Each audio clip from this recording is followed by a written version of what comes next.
A crime fighters alert. Is the geezer bandit really elderly or a younger man in disguise? I'm Phil Blauer in Torrey Hills. A News 8 investigation on the possible masquerade coming up in a live report. First in breaking news and San Diego's most accurate forecast. Carlo Cicchetto, Barbara Lee Edwards, meteorologist Matt Balo, and sports with Kyle Kraska.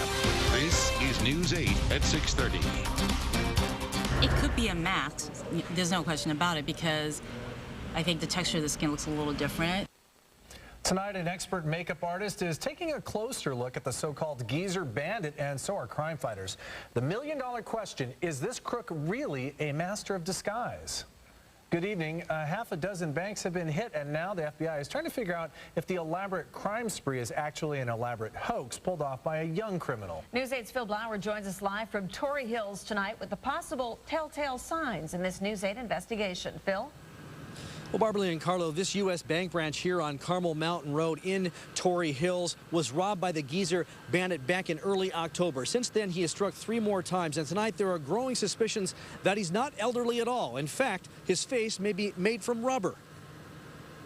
People have called in from around the country with their suggestions on how our agents should proceed in the case. FBI investigators are being asked if the so-called geezer bank bandit is the real deal, a senior citizen desperate for cash, or is he simply a master of disguise who's held up 6 tellers in the last 6 months from Santee to La Jolla. Our agents and task force officers are giving every consideration to the fact that he may be younger, that he may be wearing a mask. Online, News 8 found an old man costume mask made by a Santa Monica special effects makeup company that closely resembles the suspect's face, right down to a mole on the chin. I think it looks really rubbery there. It doesn't look natural. So I guess you're right. It's possible it could be a mask. La Jolla-based makeup artist Doris Lou Jensen has used special effects prosthetics for many projects. Her trained eye sees something very unusual about the possible facial cover-up. It's almost like it wasn't glued down, the mask, like it's lifting. So I think that looks a little odd. She says the hold-up man's hands, which appear to be bloated in some photos, are revealing. The skin tone, it doesn't look natural.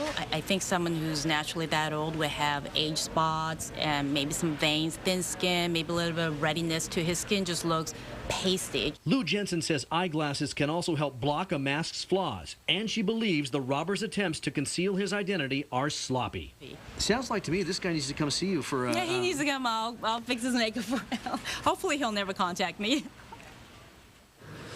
And hopefully she's right. Now, authorities are also looking at the way that the geezer bandit has been changing his clothing from a more mature look actually to a youthful one as the crimes have been progressing. Still, they say this man's very dangerous because in the last few robberies, he's actually been flashing a semi-automatic handgun. Barbara Lee, back to you. All right, thanks, Phil. The FBI says 3 different rewards totaling $16,000 are now being offered for information leading to the arrest and conviction of the so-called geezer bandit.